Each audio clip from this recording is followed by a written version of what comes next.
Hi guys, welcome back to the MX-5 5-cylinder build. Last time you saw this engine actually crank over and start.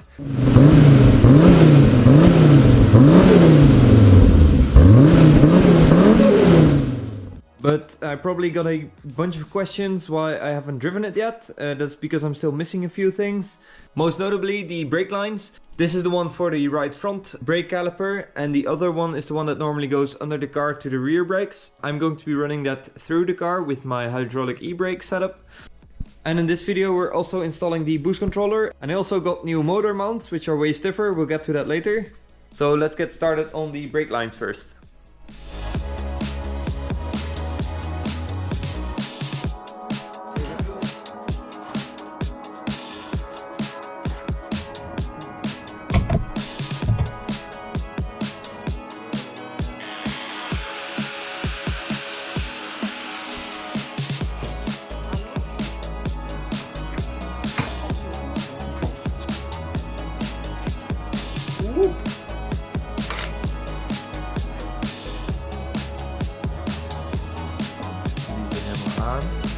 Hier aan de binnenkant.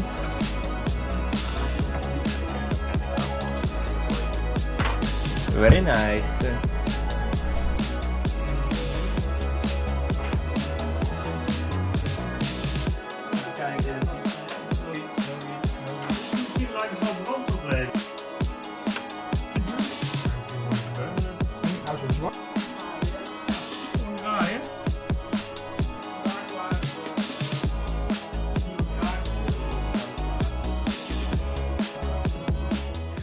This is the clutch line that I've made. It's actually already made to length. It's AN3 and it's got a banjo fitting on one side and a direct one. At the gearbox there's some small hard line that actually connects to this part.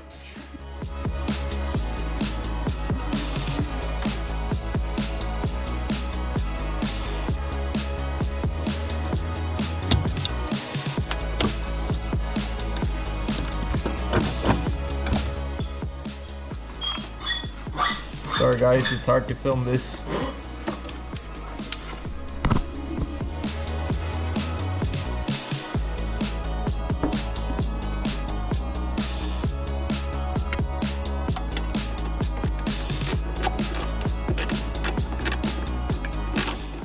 So to mount the boost controller, I've 3D printed this bracket, and we're going to be mounting that to the metal bracket, which will be mounted to the car. So Amy's gonna mount this and make the holes and make it a little neat, and there you go.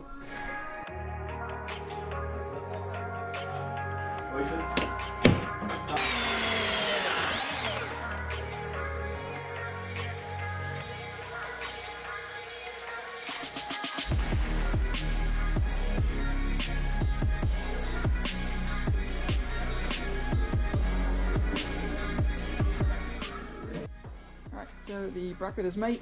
I have added some bolts through it and the nuts in the back, and this will be mounted like this next to the strut tower. I'll trim it this size, but this is where the boost controller will be looking like.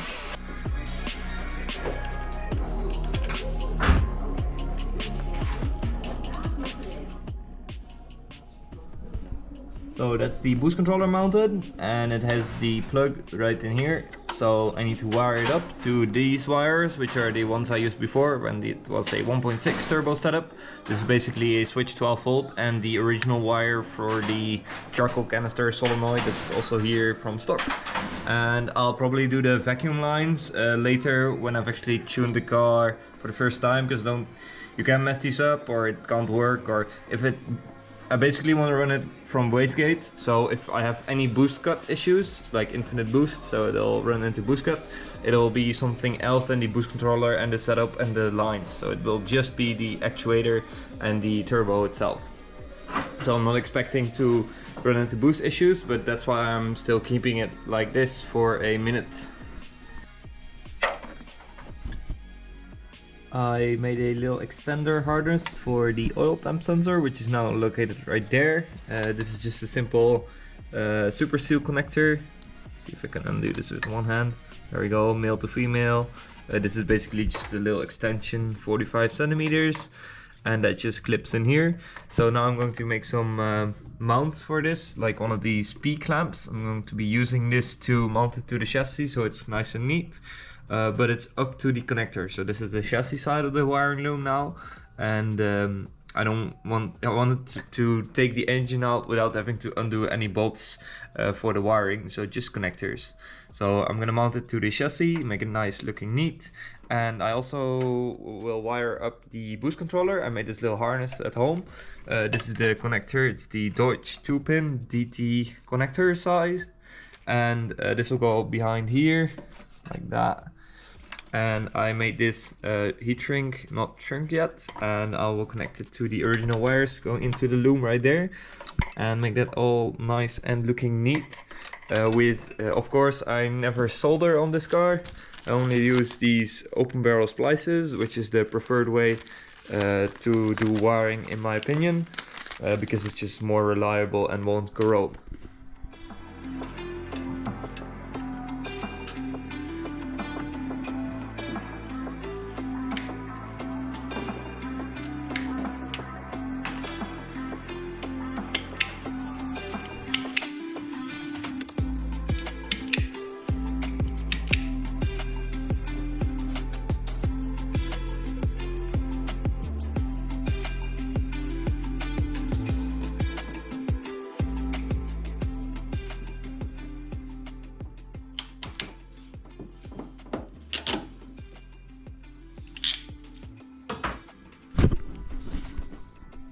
That's the connection. As you can see, it's very secure and I can pull on it and it won't come apart. Also, I took the wrong size heat shrink, but it still work. It shrinks about 3 times its size when it's actually shrunk. So now I'll do the other one and then put the sleeve over and shrink it all down.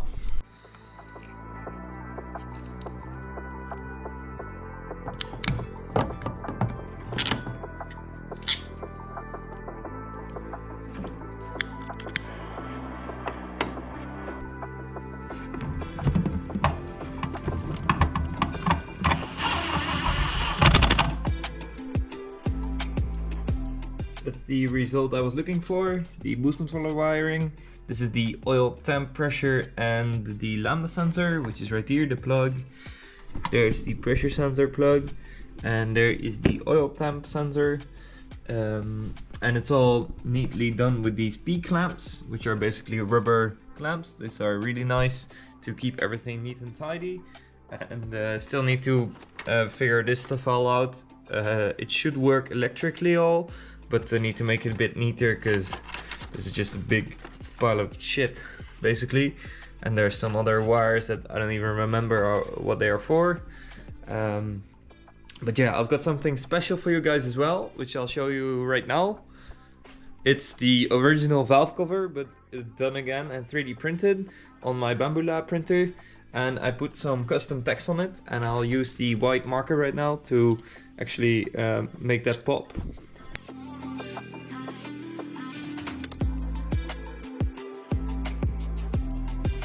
This is the original valve cover, or the engine cover, whatever you want to call it. The Volvo one, which I tried 3D scanning, but the black glossy, although I spray painted in matte, it wouldn't scan properly. So I basically just took my calipers and measured it all and 3D designed a new version. So this is printed in 2 parts, of course, because my printer only goes to 22 centimeters in one direction. So I cut it in half, which would fit, and I put some custom text on there, and it's basically the same part, but basically just simplified, and we're going to fit that on the engine right now.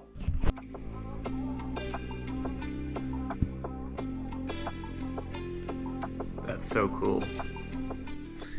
This is actually a first print. The seam isn't perfect, but not too bad for a first try.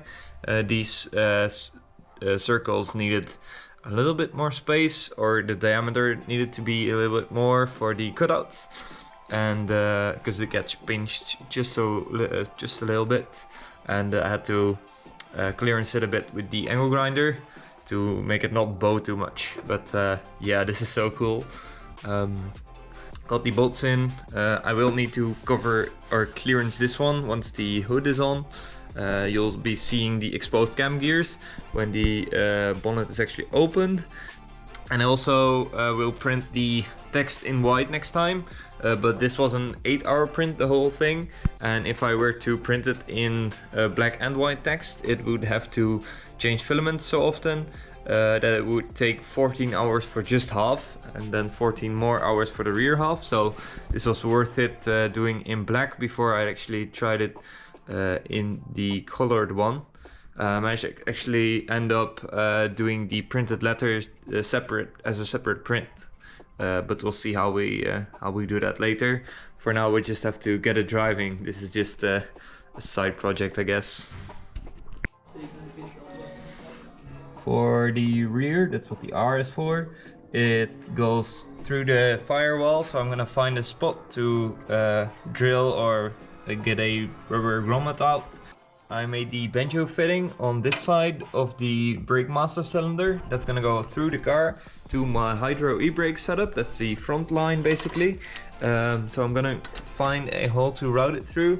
Later we're gonna actually take out the engine, and it's gonna be a bit easier to make this line.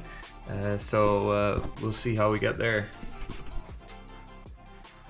I'm gonna see how long it takes me to get this engine out, because we need to finish the final stuff on the subframe and the brake lines going through to the firewall, and it's way easier to access that without the engine in. So I'm going to time this, and I'm not going in a hurry, but we'll see how long it realistically takes me to actually get this engine out. There we go, that's the time running.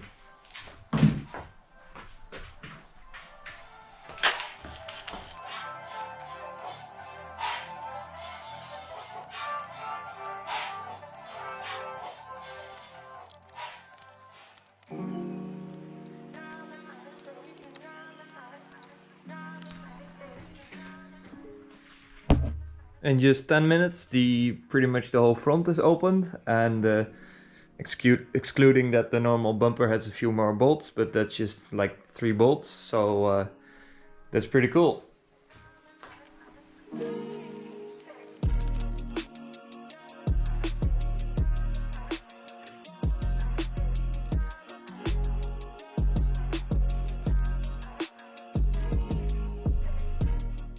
"26 minutes, and I believe I've got the main things in the engine bay all cleaned up.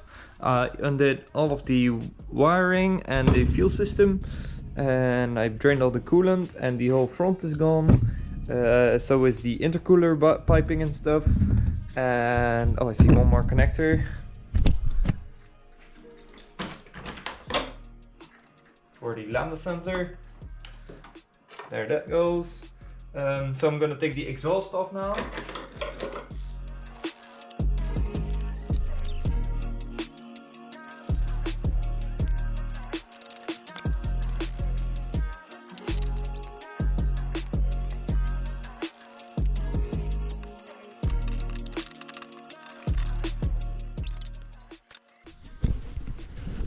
Let's see where we're at time. 35 minutes. In 35 minutes we've taken the exhaust off and taken out the whole front end. The next step is supporting the gearbox, so I can take off the mount and actually start pulling the engine out with the crane.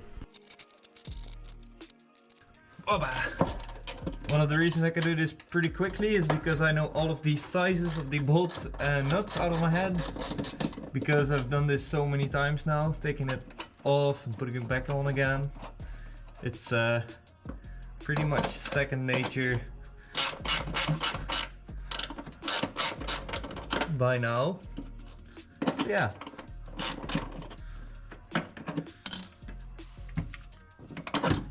I said I wasn't going to rush this, but now I've gotten competitive. I want to see this thing out soon.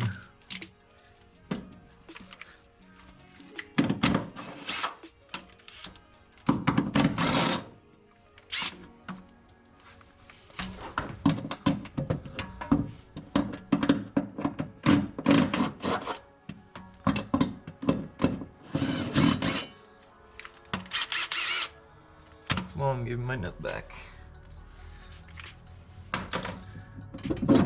There we go.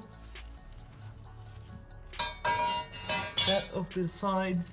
Time to get the crane on the engine now.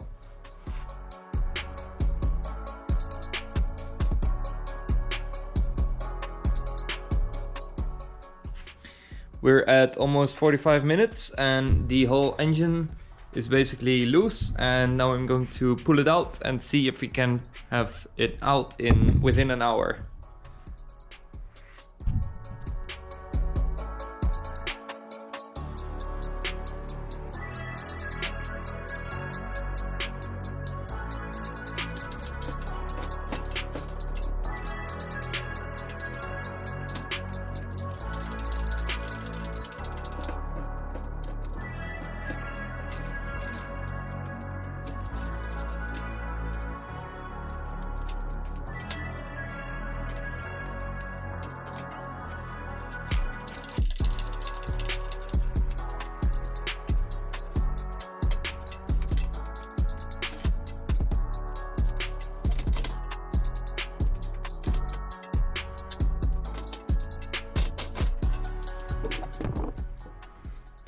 So there you go, 52 minutes and 17 seconds to get the engine out of the car, and I leaked some fluids, yeah,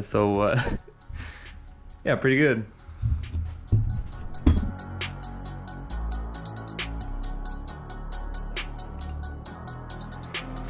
Oh.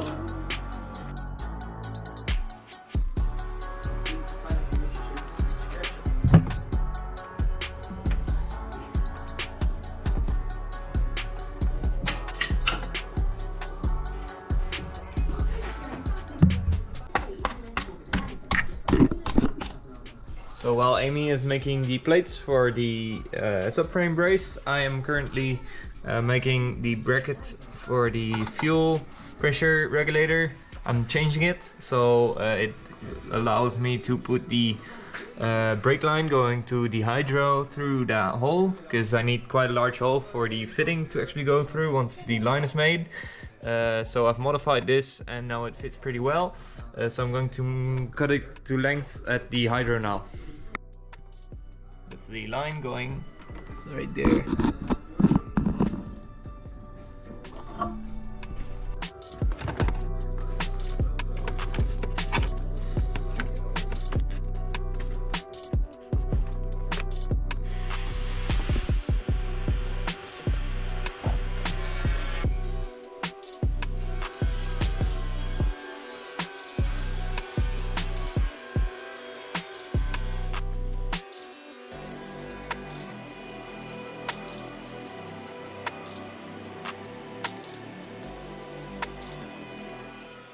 This is the front brake line. I finished it. It's got the fitting on both sides, and I'll run it through the car right now.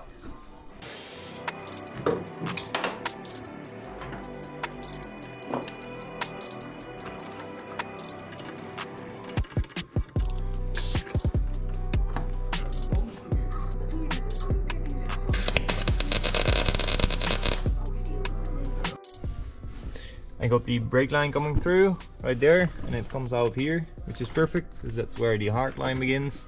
I need a slight hard line to get the right bend in, and also to get the connections right, because there's a metric and non-metric thread on this, and yeah, it's basically the best way to do it in my opinion.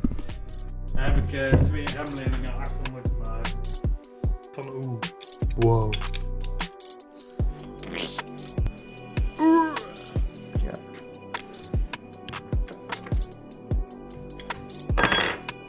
Als je met een gedugga dat doet, dan wordt het ook niet mooi. Ja, daar ligt hier nog wel van alles op en aan.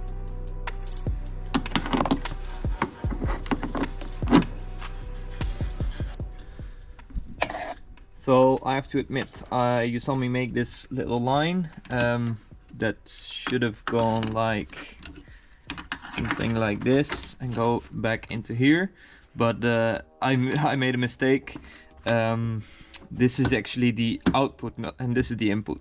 So this one's supposed to go in there and this one's supposed to go back to the rear calipers, because I found out by checking the thread sizes, because this is 7/16 UNC thread and this is a 5/8 or something like that. So I messed up. I switched them around and I made it the inputs go to the output, which is not good. So luckily I figured it out now, and I'm going to make a new hose or a new line that goes from the front of the car into the actual input and then the output to the back of the car. I got new fittings for that as well, so banjo fitting for this one and a brake line nut for this one. This has got to be one of the most satisfying things about doing your brakes, just going like this. It's just the best.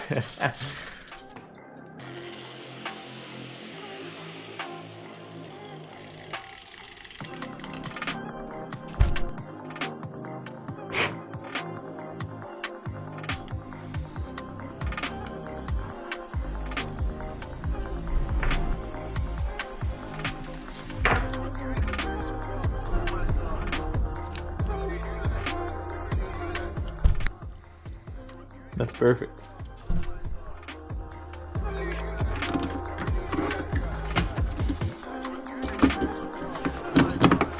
There we go. And then this has to go on there. Before I actually get all this bolted down, I want to finish these final welds, because this plate is just tacked in. Because when I actually made this e-brake setup, I didn't know if it would be final, so now I'm pretty happy with it. I'm also going to put a rubber mat in between the plate and the chassis, so hopefully that reduces some of the vibrations coming from the engine through the stick, because this is on a ball bearing, a metal one, and that might actually vibrate a bunch, so I hope to get those out.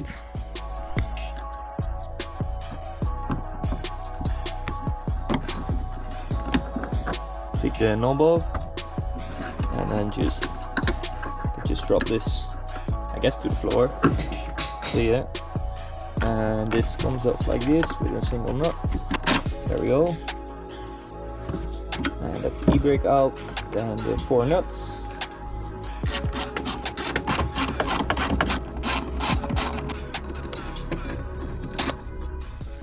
And that's the plate now out.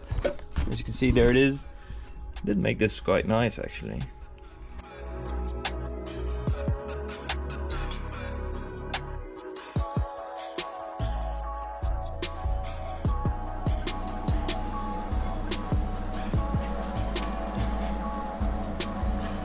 So I'm going to paint that now.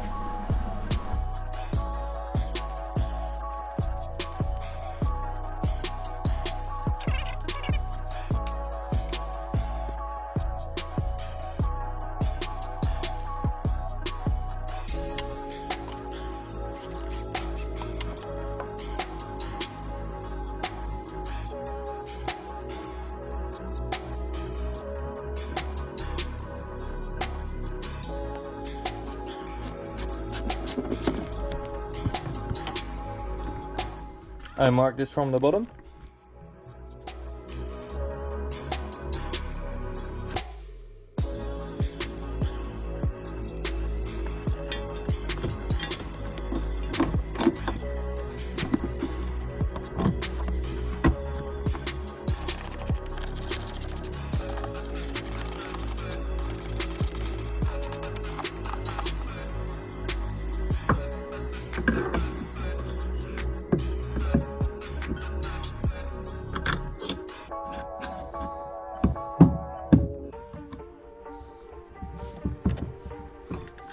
There we go, that's the shifter.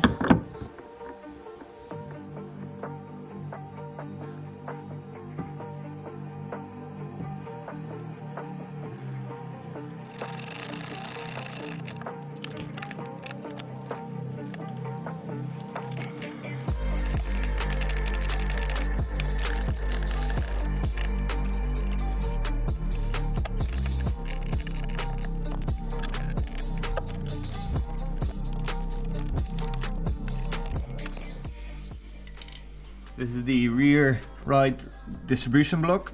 It has the line from the front of the car going to the right rear and the left rear caliper. And I've actually already found an left side is M10 by 1 and the right side is AN3, which you can still make. And this fitting will thread into there. And on the other side of this plastic there is the chassis, which is basically the back side of where the co-driver sits. And I found this, well, it has a little rubber piece in there, but I found this hole which I'm going to reuse, and it comes out pretty neatly, and I can go from here all the way to the hydro cylinder right there. But this is a right angle, so I don't want this line to kink. So I'll bend this up a bit, so this, well, you'll see what I mean.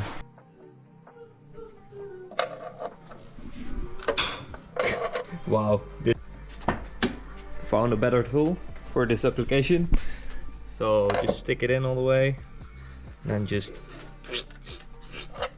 like that. Yeah, that's perfect. Hope that I'll probably make the rubber fit or find some other piece of rubber from my stash.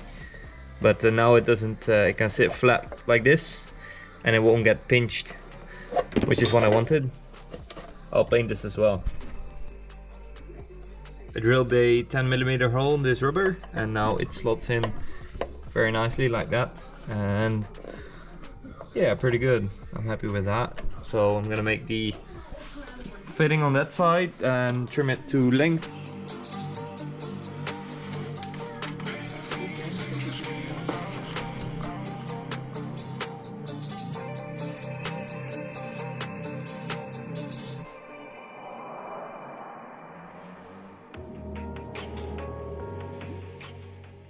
It's hard to film, but this is how you make these lines. You basically put the nut over first, then put this little brass ring over, and you have to make sure to push it in all the way.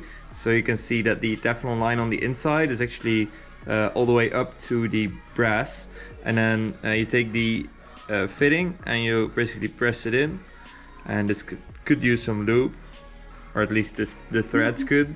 And then I use some WD-40 or something, and push the nut all the way down, making sure to clamp this down, and then keep the fitting and the line in one place so they don't rotate to each other, and then basically clamp it down and put the nut on. So check.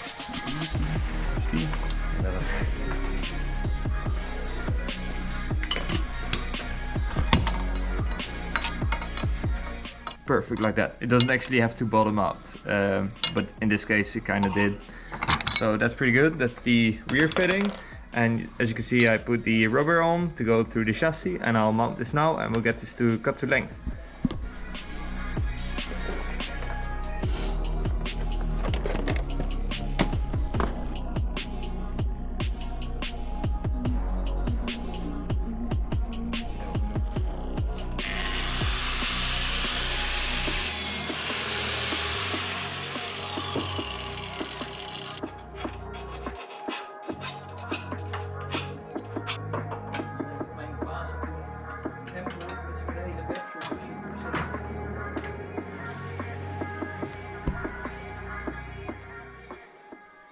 Time to install this line. I got the rubber pieces on there as well, and this will go there as you saw.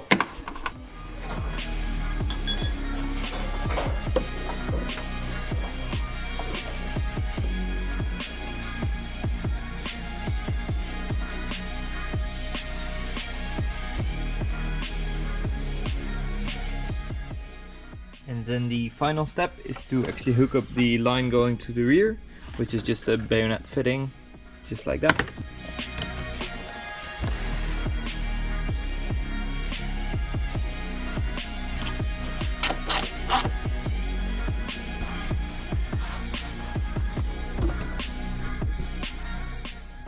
After messing around a bit, I got my center console to fit with the brake lines right here. Fortunately, I do have to cut a piece out of the center console right there, so that's the only thing that's going to be visible. And it's actually in there, like that. but this is the minimum amount of cutting into your center console that you can do. As far as I found, I 3D scanned this all and made it so this is the only part I have to cut out, except of course the underside, but you won't see that when the whole thing's assembled. So yeah, I'm going to cut that out now and see if it fits. There we go, that's the best fit I could get with just the time I have. It's pretty good. On the left side it's a bit more clearance, but on the right I might actually have to take a bit more off because it's also hitting the pivot for the ball joint. So for now this is good enough. So very good. So we are gonna have to bleed the brakes, and then we can actually see if there's no leaks, and then we can finish it all off and put this back on.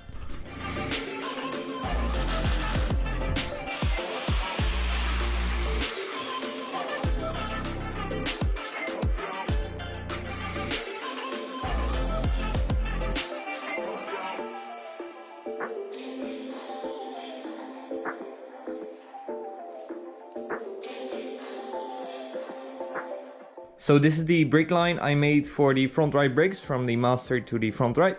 But believe it or not, this is actually the first brake line I've made ever. So I messed up. That's okay though, because I've got more holes. The part where I messed up is this kink, so you can kind of see it widened and it's just too sharp, and I don't trust it, and I shouldn't, because I should have full trust in my brakes. So I'm going to make a new line, so this can go in the bin. And I've got some more. I straightened it out just like you saw before with a piece of wood, and I'm actually going to make the nut on one side, and I'm going to start at the caliper this time, because that ended up being the hardest part. So when I've got just a small bit of line, I can actually make it a bit tighter up there. So that's what I'm going to do right now.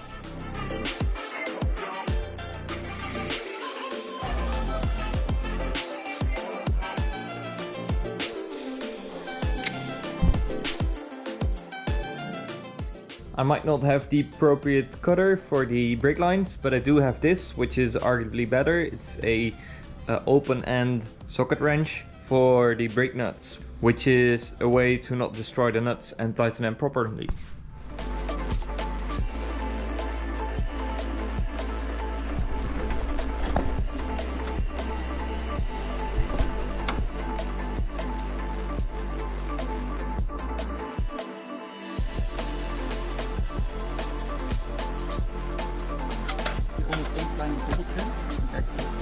Oh ja.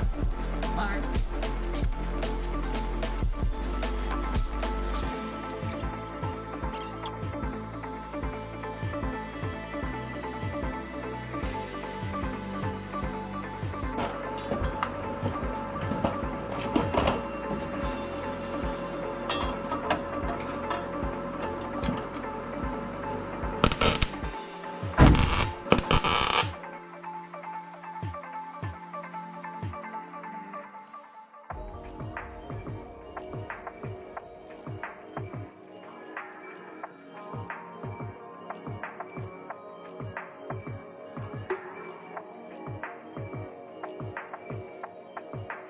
Deze is een massieve staaf.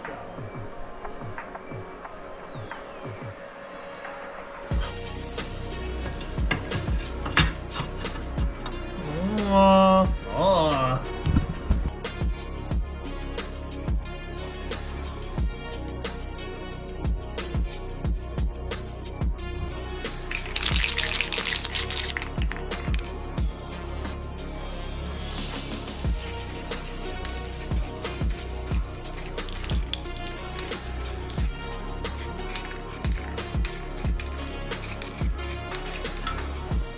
So these are the new motor mounts. They're polyurethane. You saw me paint them just a minute ago, because I don't want them to stand out as much, because they are still the motor mounts and the whole engine bay is blue. I also drilled two big holes in this motor plate, because this was just overkill. It's, I think it's 6 millimeters thick steel, so that was overkill and it weighed so much. Now it's much lighter. And I also made these slotted holes, because there's a little pin in them. I made them so they fit, because apparently when you buy polyurethane mounts for an E30 BMW, the poly ones have a slightly different offset. So this now fits on both motor mounts. Actually, I also changed this one. You can see how much I had to change it. And these are ready to go in the car once they're on the engine. So that's the new motor mount, and same on this side. This will actually be fitted because it's easier to get the engine in with this still off, and you have to kind of puzzle it in there. So Thijs made the other side and Amy made this side, and I've made the cardboard last pieces, and I'm going to cut that out now and make it fit.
This video is actually getting kind of long, so I think that's gonna be it for today.